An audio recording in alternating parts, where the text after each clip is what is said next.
Hey, welcome back. Today we're going to be talking about populism and the People's Party and the third party that emerges out of what is seen as the inadequacy of the Democratic and the Republican parties to represent America's farmers and workers during the late 19th century.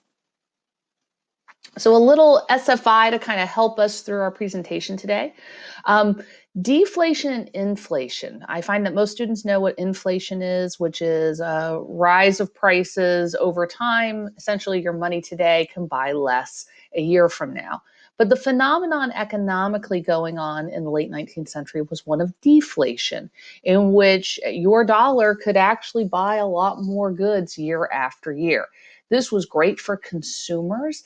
This was not good for producers like farmers. And so you will begin to see farmers becoming poorer and poorer over time, while those who are workers living in urban areas, and certainly those who are middle class and run companies, those people, this is going to be a time of economic growth for them.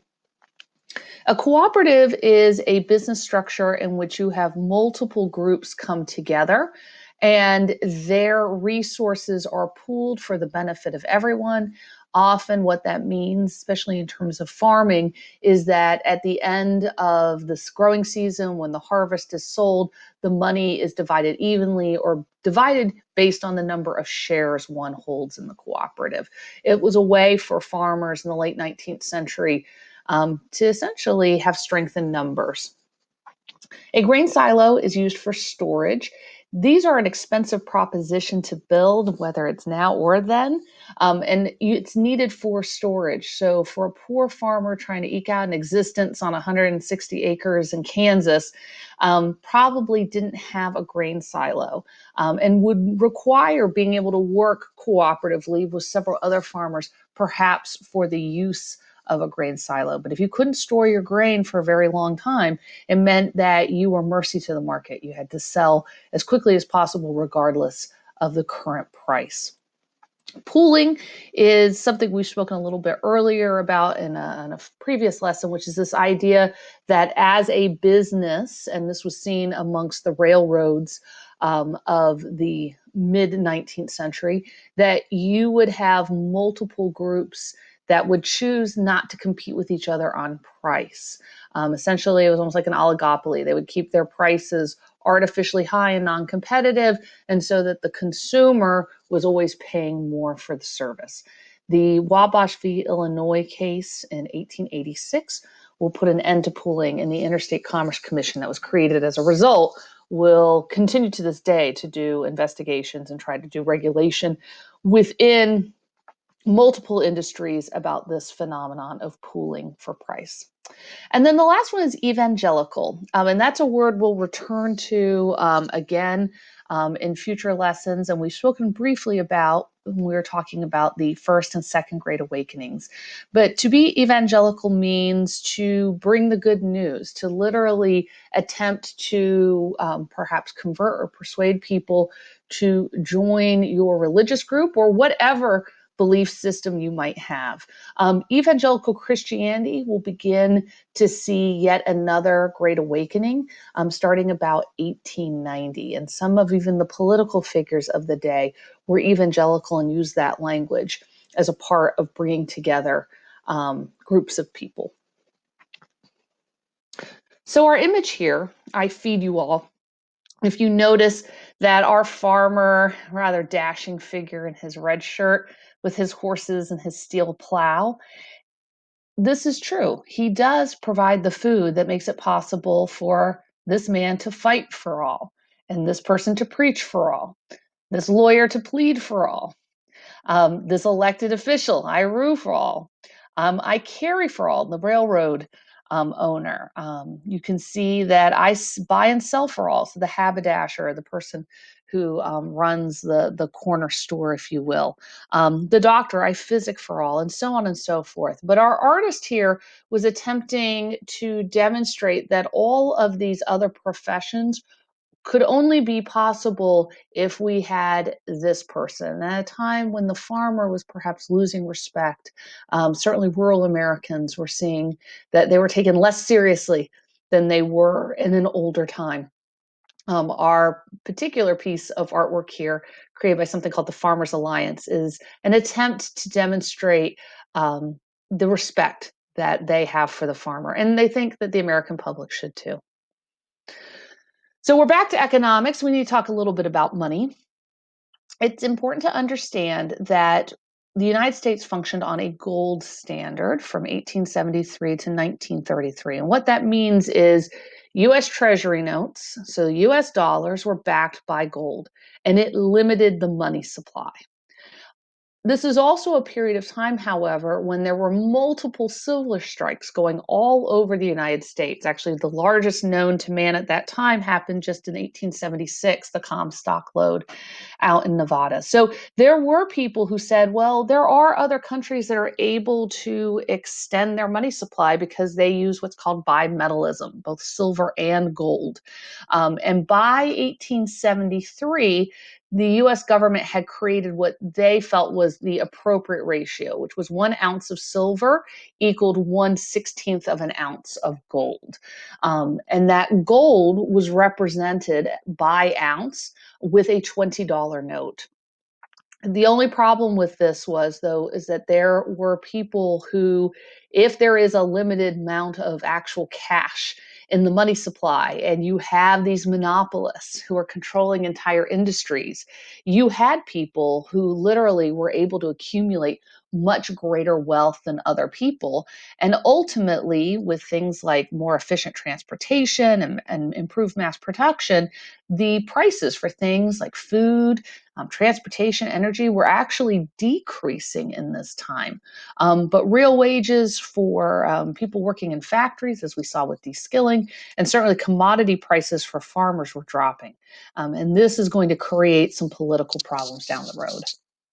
There were two major panics or economic depressions, one in 1873 and one in 1893.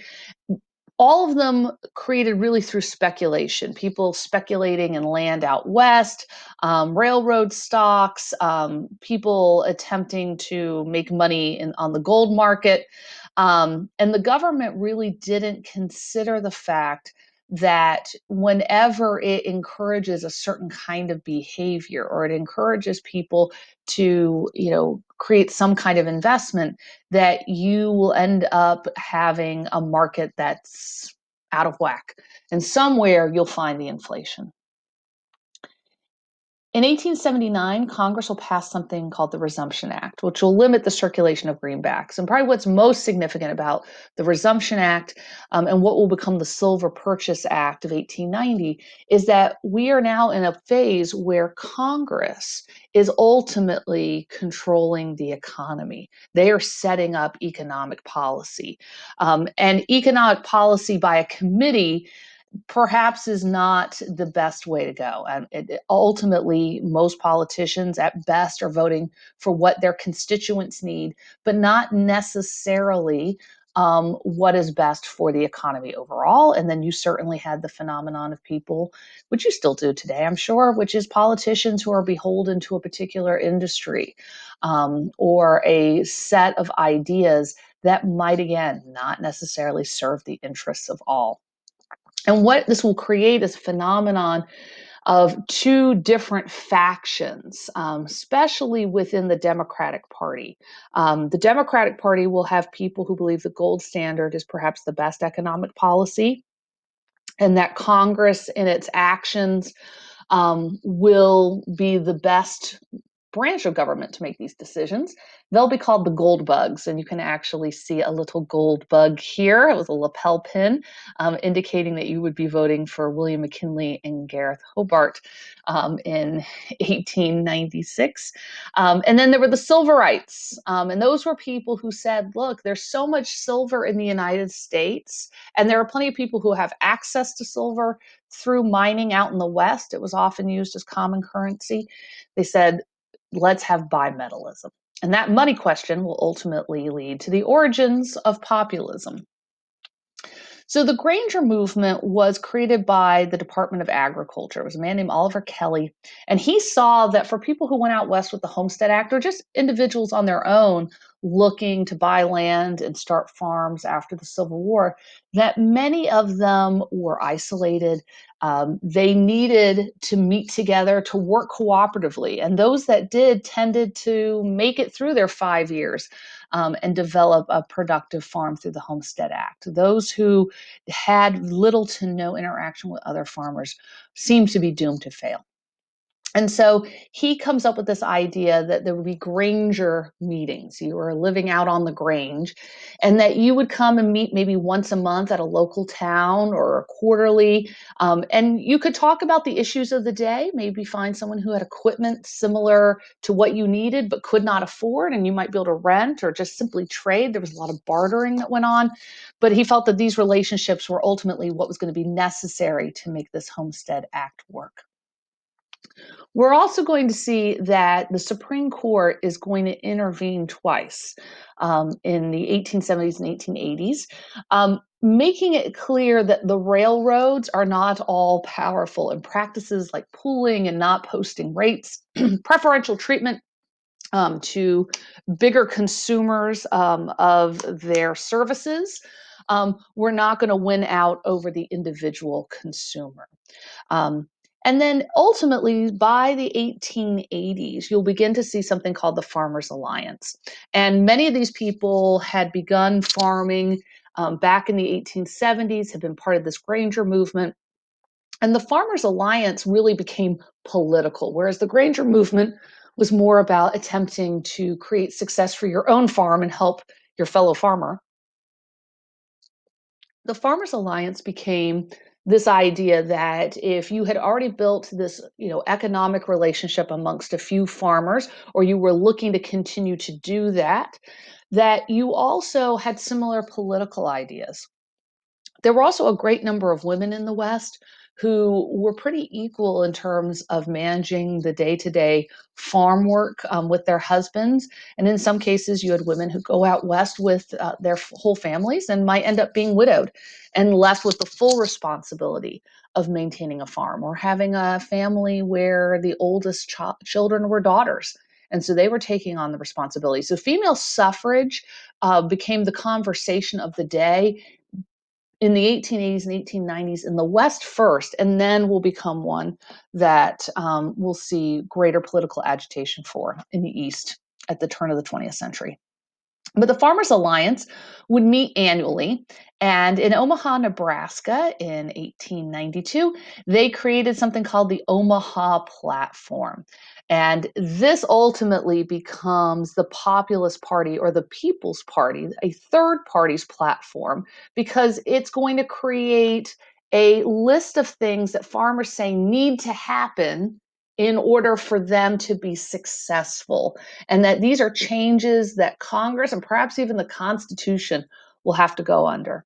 The People's Party, certainly by conservative Republicans of the day and the well entrenched urban Democrats and Southern Democrats of the day, certainly saw this as a party of patches, meaning you had people who wanted free silver and people who were part of the Knights of Labor Union and people who just wanted to see that farmers got a better shake. And that all those people together were ultimately going to be this third party. It was a coalition party. But the People's Party, as it begins to evolve in the 1890s, is one that will siphon off people from both parties, but predominantly the Democratic Party. And at least for a short time in the 1890s, be a competitor against the Democratic Party. The ideas of populism and the platform I'm going to unveil in a moment. If you have ever seen The Wizard of Oz, some of what is there symbolically from the story of Frank Oz actually connects directly to the party's platform. If you did not know, in the original story, Dorothy's shoes were not ruby red, but they were silver. And she walked on her silver shoes down the yellow brick road to the Emerald City.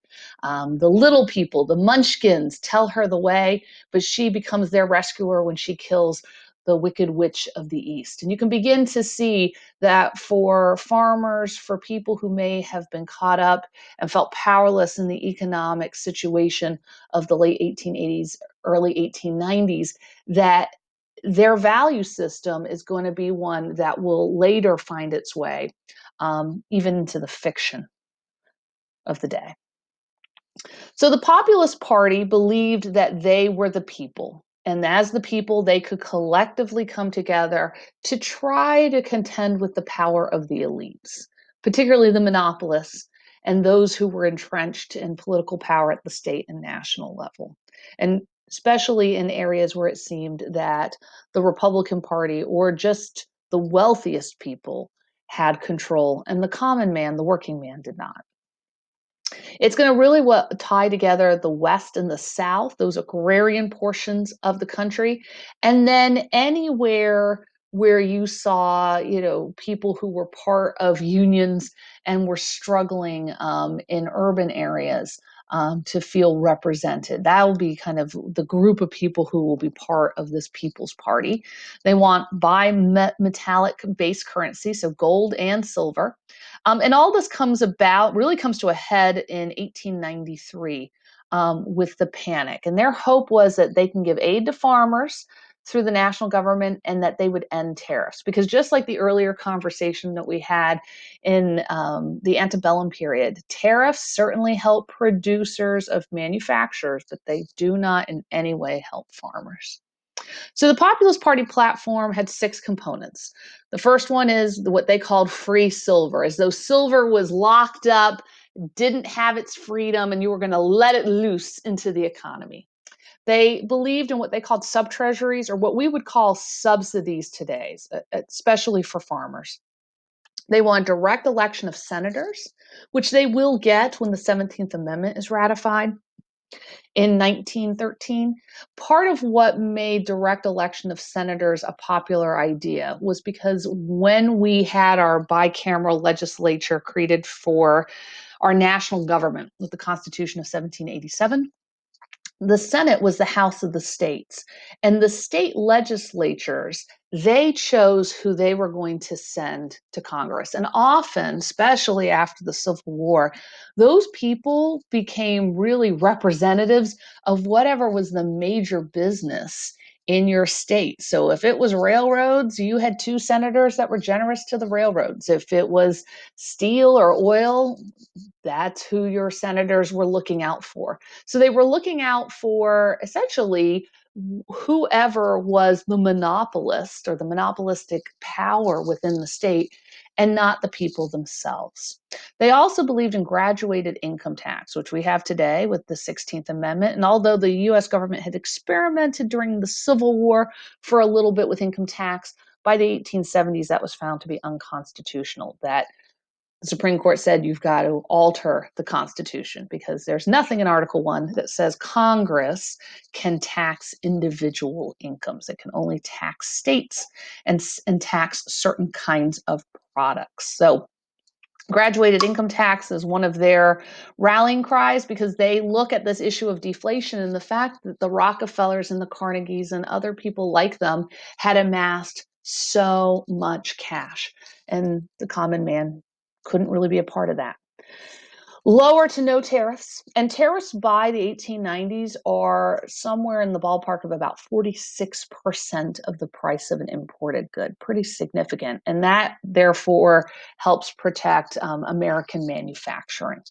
And then the last one is government regulation of railroads and utilities. And although that won't come at the federal level with utilities for the most part, that'll be something that'll happen more often at the state level. Certainly the railroads will find themselves over time becoming more and more regulated by the national government.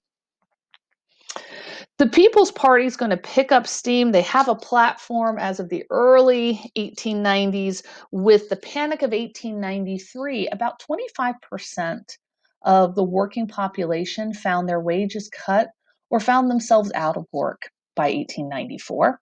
And a successful businessman in Ohio named Jacob Coxey, who was someone who had not been directly impacted by this economic crisis, he believed that the people needed to march on Washington.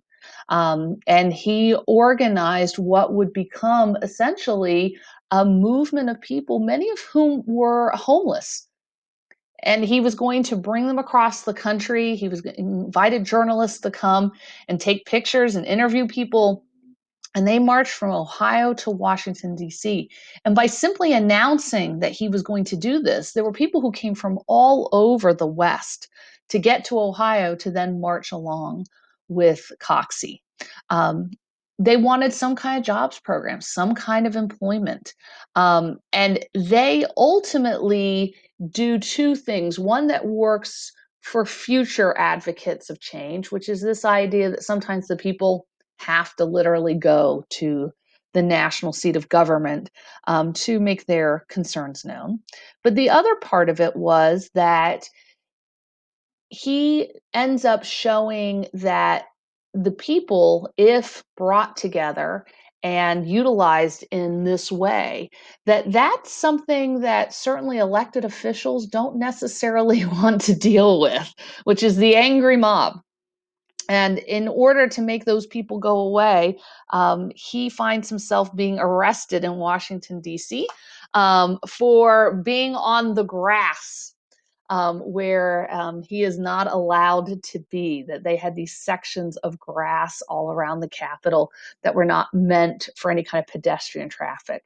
And that's where our button comes from. So he gets arrested, and his group very quickly, without a leader, goes away. But for those people who believed that Coxey was on the right track, these buttons became quite popular to show their support. Probably the most effective person to take these populist ideas and be able to bring together voters is a man named William Jennings Bryan. And William Jennings Bryan had grown up in Illinois as a young man, went to Nebraska. He was an attorney, but he knew the life of the farmer. And he was concerned with the fact that without any significant change, the things that the populists were talking about, they were only going to get worse. He, as a Democrat, will actually become representative of the People's Party, that when they need to select a candidate in 1896, they choose him. But he is also the Democratic candidate in 1892, 1896, and 1908. And he was a very charismatic speaker. After his forays in government, by about 1915, he retires, and he spends the last decade of his life going against what he considers the other great corruption in the modern world, besides laissez-faire capitalism, which was evolution. And we'll talk a little bit about him with the Scopes trial when we get to Unit 7. But he gave a speech in 1892 at the Democratic National Convention that's often called the Cross of Gold speech. But he talked about the fact, and he used, again, Christian language because the vast majority of people he was speaking to were devout Christians. But he said that the idea was that in the same way that Jesus Christ was sacrificed, was killed upon the cross, that ultimately that was what was happening to the farmer in America and the laborer in America. And you can see this cartoonist image, which also has some other pro-Christian and anti-Jewish sentiments in it, because not only do we see a couple of politicians here, Hannah and McKinley were both Republican operatives. Rothschild, this man here holding the cross, is actually a Jewish stereotype of the day. But the idea behind it was that the Republican Party that had the power, it controlled the presidency except for the 2 terms of Cleveland, and certainly controlled Congress through much of this period, that their policies, especially their monetary policies, came at the expense of the farmer and the working man. And that resonated with thousands upon thousands of people. So although William Jennings Bryan never becomes becomes the president of the United States, he does encourage enough of this conversation about this change and takes enough votes away from Republican candidates of the day, and really begins to play with party loyalty within both parties, that you begin to see that Democrats and Republicans by the beginning of the 20th century are willing to have real conversations about changing the Constitution, about things like income tax and direct election of senators. Pretty much everything that the People's Party wanted, they got except bimetallism. But the other five things all will become a reality by the 1930s.